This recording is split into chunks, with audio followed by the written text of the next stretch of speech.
Ada bonus demografi menuju Indonesia Emas 2045. Menurut Anda seperti apa urgensi penanganan stunting dalam konteks memanfaatkan bonus demografi ini? Ya, jadi bonus demografi itu adalah merupakan situasi di mana kita atau suatu negara itu mengalami surplus usia produktif dalam struktur kependudukan. Dan sekarang ini usia produktif kita itu sekitar komposisinya 70%. Nah, supaya kita bisa melakukan kapitalisasi, maka kita harus memastikan dua hal. Yang pertama, itu harus tercipta satu environment dan juga struktur kebijakan yang memungkinkan setiap orang yang berada di usia produktif itu betul-betul bisa mengaktualisasikan produktivitas mereka. Dan kemudian untuk bisa merealisasikan produktivitas mereka itu, mereka tentu harus menjadi pribadi seseorang yang sehat, kuat, lalu tidak memiliki cacat dan seterusnya, agar paling tidak mereka itu bisa diterima di job market pada akhirnya.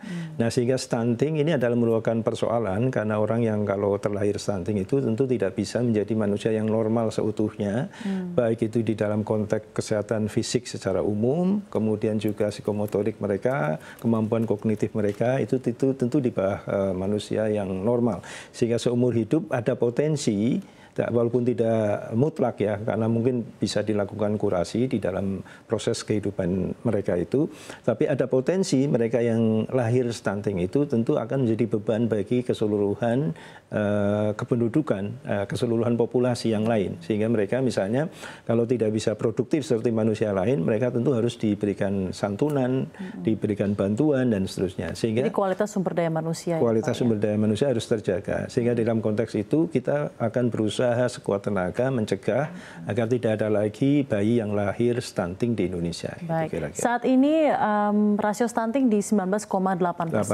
ya, dan sudah ada penurunan ya Pak ya, memang dari beberapa tahun terakhir. Tapi tidak bisa dipungkiri 19,8% ini kan ya dekat ke 20%, berarti 1 dari 5. Betul. Ya Pak ya, dan masih cukup tinggi gitu ya. Adakah tanggapan tersendiri mengenai hal ini Pak? Dan juga mengenai penurunan stunting ya Pak, yang juga patut kita apresiasi. Betul. Jadi memang ada beberapa persoalan di dalam usaha kita menurunkan stunting. Jadi persoalan stunting itu benar tadi, tidak hanya berkaitan dengan kekurangan nutrisi, tetapi juga mungkin kekurangan pengetahuan, sosialisasi, atau juga kesadaran secara utuh dari mereka yang berumah tangga untuk mencegah anaknya jangan sampai stunting. Nah, orang yang tidak terpapar secara ilmu pengetahuan, mungkin mereka menganggap enteng tentang diet misalnya, orang masih punya kehamilan dalam situasi hamil tapi merokok misalnya. Nah, itu juga akan memengaruhi janin mereka, atau minuman keras, atau diet yang sifatnya misalnya makanan instan dan seterusnya, yang itu kemudian menyebabkan bayi mereka tidak tumbuh secara wajar. Tetapi memang persoalan besar yang sebagian dari bayi yang lahir stunting itu adalah berasal dari keluarga risiko stunting, KRS. Nah, keluarga risiko, bisa dijelaskan Pak? Ya, KRS ini utamanya adalah mereka yang berada pada posisi usia subur, jadi pasangan usia subur yang berasal dari kelompok desil 1 dan desil 2 di dalam konteks gradasi kesejahteraan. Jadi mereka berasal dari keluarga miskin kira-kira. Keluarga miskin itu biasanya tidak memiliki kemampuan yang mencukupi di dalam penyediaan air bersih dan juga sanitasi. Nah, sehingga kemudian sebagian besar dari anak yang lahir stunting ini berasal dari mereka ini. Kalau di dalam data kita di Kemendikbud BKKBN itu punya yang namanya data keluarga, pendataan keluarga yang kita lakukan secara periodikal itu.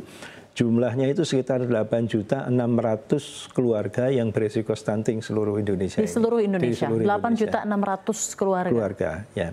Nah, sehingga kemudian kalau kita ingin memfokuskan penanganan stunting, kita sedang berusaha untuk melakukan konvergensi segala macam kebijakan agar bisa mengintervensi 8.600.000 keluarga berisiko stunting ini untuk dituntaskan dari risiko-risiko stunting itu, dari sisi air bersihnya, dari sisi sanitasinya, dari sisi pengetahuan nutrisi bagi orang tuanya dan seterusnya, agar tidak boleh lagi ada bayi yang lahir dari 8.600.000 yang potensial tadi itu kira-kira. 19,8% evaluasi dari Anda mengenai capaian nasional saat ini dalam menurunkan angka stunting Pak. Trennya kan ada penurunan, jadi evaluasi dari Anda seperti apa Pak? Strateginya apa yang sampai akhirnya menyentuh level 19,8%, dan mungkin sedikit informasi juga untuk pemirsa CNBC Indonesia, daerah mana saja yang masih menjadi perhatian khusus mengenai indeks stunting ini?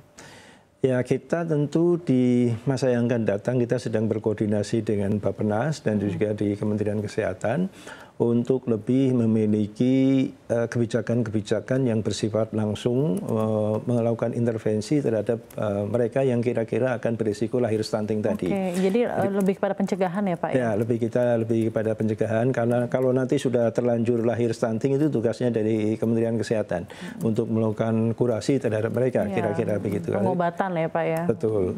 Kalau dari sisi kami itu memastikan agar setiap calon yang akan menikah itu mengetahui, memiliki kemampuan, pengetahuan tentang apa itu risiko stunting, tentang stunting dan pencegahannya. Dan kita melakukan pendidikan kepada mereka. Jadi ada pendidikan pranikah, kita bergerak ke kelompok-kelompok pemuda, ke kampus, ya, ke siswa, ya, kita menjangkau ke seluruh sekolah agar jadi banyak edukasi ya Pak banyak edukasi ya. Tapi di samping itu kita juga melakukan konvergensi dengan data keluarga kita ke kementerian terkait. Jadi misalnya dengan Kementerian Perumahan, ya, Kementerian Tenaga Kerja, lalu juga dengan Kementerian Kesehatan untuk melakukan intervensi terhadap keluarga yang berisiko stunting KRS itu tadi. KRS tadi. Ada berita yang tadi juga sempat saya bacakan ya Pak ya, bahwa ini tuh tidak mengenal background sosial dan ekonomi. Betul. Ya Pak ya, tapi semua tergantung pada 1000 hari pertama sang janin gitu ya. Berarti kan dari dimulai ketika dia di dalam kandungan sang ibu begitu ya. Betul. Bisa kan dijelaskan mungkin kepada pemirsa CNBC Indonesia kalau memang ini tidak serta-merta berpengaruh dari latar belakang sosial ekonomi, berarti lifestyle apa yang sebenarnya menjadi salah satu penyebab stunting juga bagi mereka yang mungkin berada di tingkat kelompok ekonomi yang sebenarnya affluent tapi tetap sangat-sangat mungkin terdampak mengenai resiko stunting ini?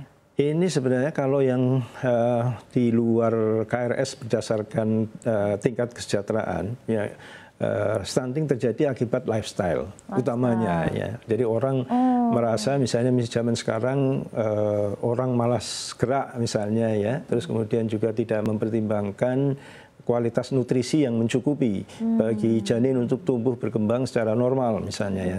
Seorang ibu misalnya bahwa dia itu hamil tapi dia tidak peduli apa yang dia makan dan itu nanti mempengaruhi perkembangan janinnya. Itu banyak juga terjadi kasus di mana ibu-ibu yang hamil misalnya, ya, tidak mengetahui secara menyeluruh terhadap apa dampak makanan yang dimakan, apa yang diminum, termasuk juga merokok tadi dan seterusnya, sehingga memang itu kita juga akan harus melakukan kampanye terus-menerus kepada Gen Z terutama yang sekarang ini dalam proses menikah, harus diketahui terlebih dahulu bagaimana cara merawat bayi mulai saat pertama hidup mereka sampai 1000 hari pertama itu. Jadi